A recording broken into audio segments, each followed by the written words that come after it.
Salut tout le monde, ici Max de la carte moderne. Bienvenue sur mon channel YouTube. Donc, si vous voulez voir des booster packs se faire ouvrir ou bien tout simplement parler de tout ce qui se passe dans le milieu du Pokémon, bien c'est le channel pour vous ici. Je suis un avid collectionneur depuis plus de 6 ans. Donc, j'ai commencé un petit peu avant la COVID, j'ai juste jamais arrêté. Donc, je pense que j'ai un peu d'expertise à donner par rapport à ça. Mon expertise d'ailleurs, je la donne à la fin du vidéo. Donc, on va tout le temps commencer avec le unboxing. Et on va tout le temps finir avec un côté plus éducatif, en fait. Donc, tout simplement. Donc, on y va. Je me lance là-dedans. Aujourd'hui, on ouvre 2 booster bundles de 151. J'ai un petit patois qui dit « No turning back ». Fait qu'on n'a pas le choix. Quand on ouvre une box, on ne peut pas revenir en arrière. Alors, on y va. No turning back. Donc, je sais pas qu'est-ce que ça va donner. Les 2 booster bundles, donc je les ai pris au Walmart. Walmart, c'est le meilleur deal qu'il y a présentement quand ils sont en spécial.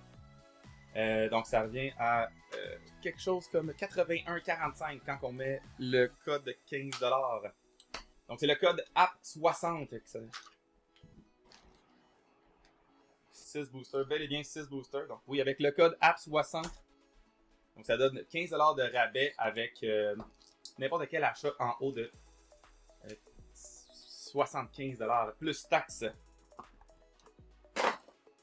Et voilà, donc j'ai mes 12 booster packs. On y va, on commence avec ça. Pokémon 151 qui est encore un des sets les plus aimés selon moi. Les Chase Cards bien sûr là-dedans, on a un des 3 starters. Donc Charizard, Blastoise et puis Venusaur. Le pack Trick Pack. Donc, une carte. On y va.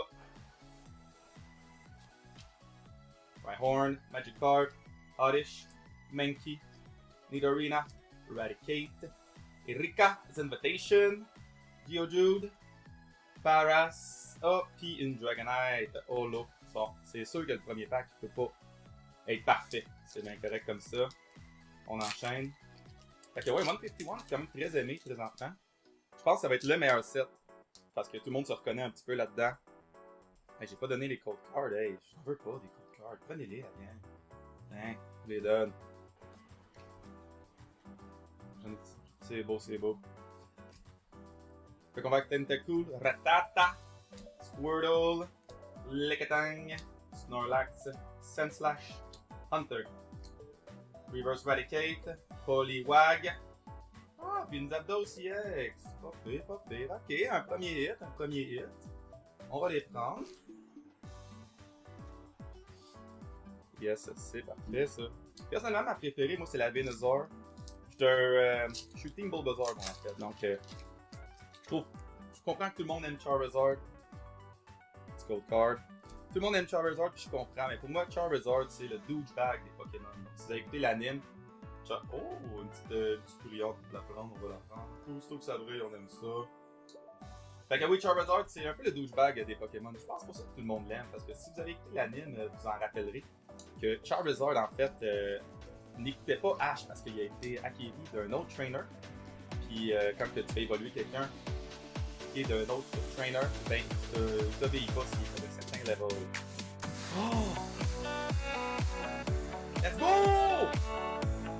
Bulbasaur! Ça part! Ça part! Un petit peu off-center. Ah, mais quand même belle le back. Petit peu de whitening ici. Hey, on va ça sleeve. Ça là. Ça c'est un sleeve, ça, à 100%. Et voilà, le premier hit. Premier hit du channel. Premier gros hit en fait. Zapdos, on va se dire les affaires là. Zapdos. Une petite Bulbasaur. Moi je suis équipé, on va s'équiper pour vrai.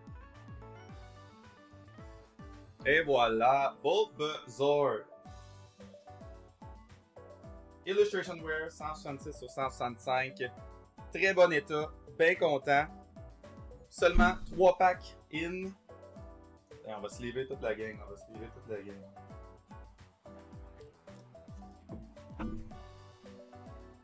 Hey, c'est le début.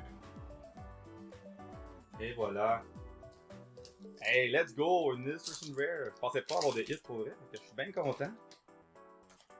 Cold card. Et voilà. Un.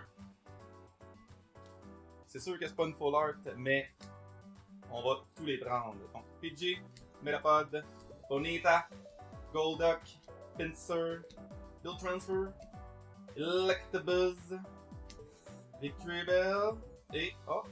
Ah, juste une petite Machamp. Bon, c'est bien correct, Machamp. C'est pas grave. Déjà la moitié du premier booster de fait. Ok, c'est le quatrième, ça. Ah, ok. Cold Card.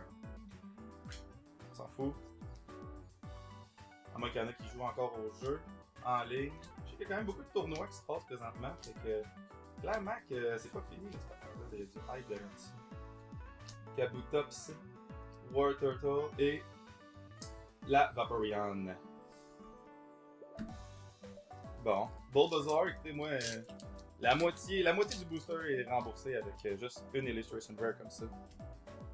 On recherche n'importe quelle autre Illustration Rare, sauf Mr. Mime, on va dire les affaires. Personne n'aime vraiment Mr. Mime. Water Energy, Poliwag, oh, Pikachu, Farfetch, Shellder, Golbat, Leftover, Tasha avec lui, Snorlax, Hypno, Bellsprout, Balclube. Ben, la moitié de faite. Fait qu'on a au moins eu un Bulbasaur en pas pire état. Un petit peu off-center, c'est ça l'affaire. Donc, vu qu'il est un petit peu off-center, d'après moi, ça peut revenir à un 9. Off-center, c'est ça qui est. Tu peux pas contrôler ça, malheureusement. Tu peux rien contrôler. Fait que même si ta carte est censée être near mint, si elle est off-center, elle va revenir PSA 9, tu peux rien faire de ça. Donc, avec le Fire Energy pour commencer. Caterpie, Eevee, un fossile, Weedle, Gloom, Ductrio, Clefable, oh, Squirtle Reverse, ça serait le fun si on marquait Pokémon Center, mais non. Aerodactyl et la Vaporeon. On enchaîne. Donc moi présentement, ce qui me manque, c'est il manque la Charizard, la Blastoise et puis la Zapdos. J'aimerais bien les avoir en PSA 10 toute la gang, si possible. Un autre Dark Polo. Ça brille, ça brille. Ça brille dans le dark. Fait qu'on va avec le Slowpoke, Magmar, Horsey, Abra, Energy Sticker, Rhydon, Executor, Star. Oh, ça brille. Ah non, c'est juste. Ça brille, mais ça brille de parare. Ça brille de parare. Bon, let's go. On va avec. On est rendu à moitié de l'autre. On est rendu. Il nous reste 4 packs à ouvrir, tout simplement. Ça passe vite. Ça passe vite en maudit. Fait que voilà. Moi, je sens que dans 2 packs, on va avoir une fois. Fait que Diglett, Drowsy, Bulbasaur, Dratini, Seadra, Kabuto, Gloom, Hitmonchan, Toro et une petite Golem EX. Ben écoute, elle brille, hein? Elle brille, elle vaut 2 piastres, mais elle brille. On va le prendre pareil. Je sais pas s'il y a du monde qui joue au jeu en fait. Je trouve ça de valeur que les cartes les plus rares, les plus chères, c'est pas ceux qui sont les meilleurs dans le TCG, c'est juste ceux que les gens aiment le plus. En même temps, c'est quand même une petite logique derrière tout ça.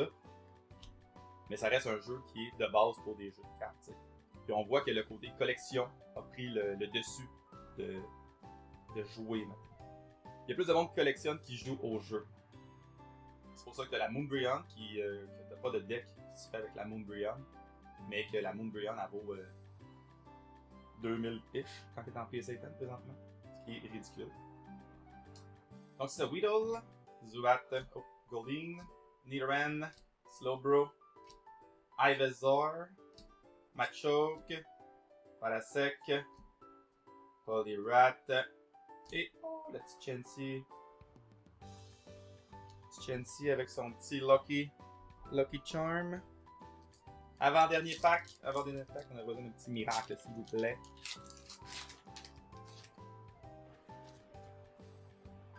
Et voilà le code card. Mais voyons donc, oui.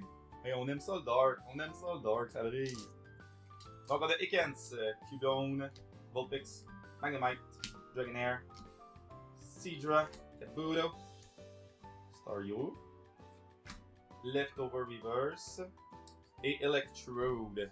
Fait que pas grand chose dans le deuxième booster, hein. C'était lui qui était abîmé en plus. Moi je pense que clairement ça a été refill, hein. C'est ça, je suis pas un complotiste, tu sais. Ben non, ça arrive, hein. C'est de la loterie, hein, ouvrir des paquets de cartes. Je vais juste vous dire, c'est de la loterie. Toujours mieux d'acheter des cartes individuelles. Mais ça reste le fun, ça reste plaisant. Ça nous rappelle un peu notre enfance.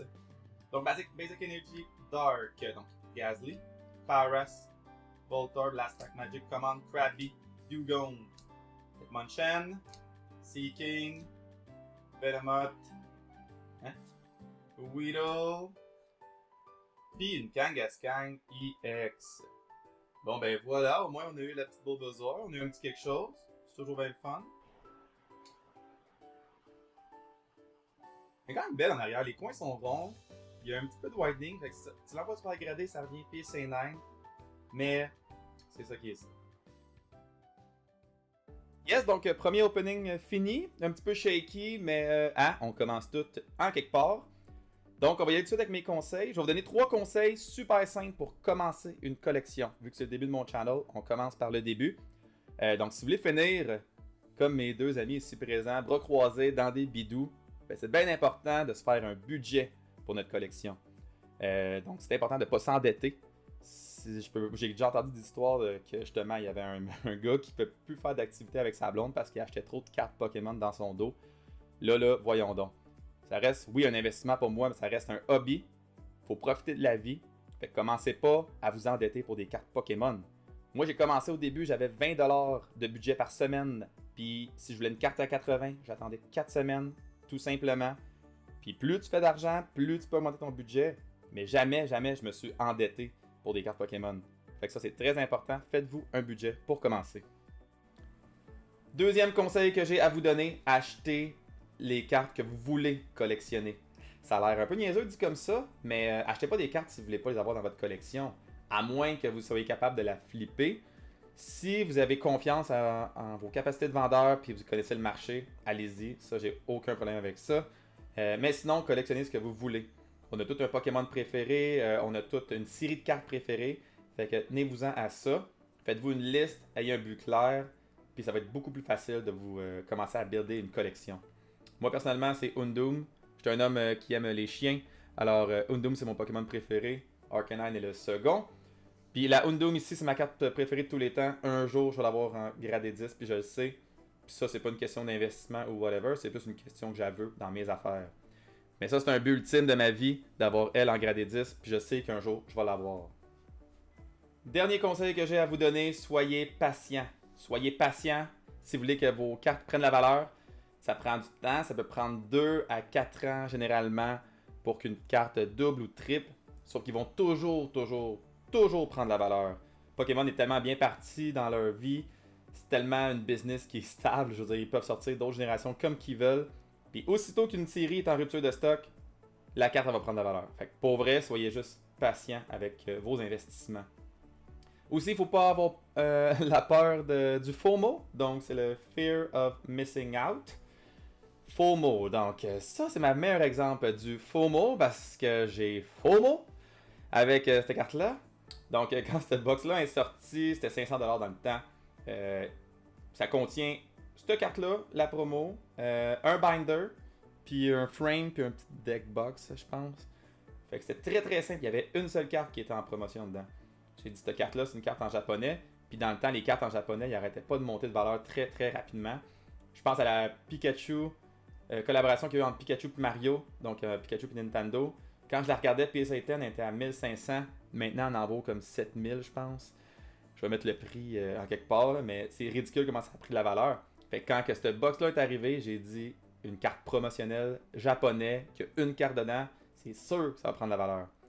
Fait que je l'ai acheté à un montant qui va être affiché en quelque part à l'écran. Donc, je l'ai acheté à 600-ish $. Puis dans mon temps, ça valait 800 quelque chose. Donc, je me suis dit, je vais l'acheter pendant qu'elle vaut pas cher. Et puis maintenant, c'est une carte qui en vaut 300 je pense. 300 beau bidou. Donc, j'ai perdu la moitié de mon investissement parce que j'ai eu la Fear of Missing Out. Puis aussi parce que le marché de Pokémon il est juste tellement imprévisible. Ça aurait pu monter encore plus. L'histoire avec cette carte-là, c'est que il y a plus de PSA 10 que de PSA 9. Fait qu'elle a été facilement gradable. On est rendu à ce jour quelque chose comme 7900 PSA 10, puis il y a 600-ish PSA 9. Fait que vu que c'est une carte qui était facile à faire grader, la PSA 10, elle a pas explosé comme que ça devait. Fait que c'est des affaires qui font partie de la vie. Tu peux jamais prévoir qu'est-ce que le marché va apporter. Mais j'ai aucune raison valable de la vendre à 300$. Fait que je la garde, puis on verra ce qui se passe. Faut juste être patient. Merci tout le monde d'avoir pris le temps de regarder mon vidéo. Je vous souhaite tout simplement la plus belle journée de votre vie, puis on se voit à la prochaine.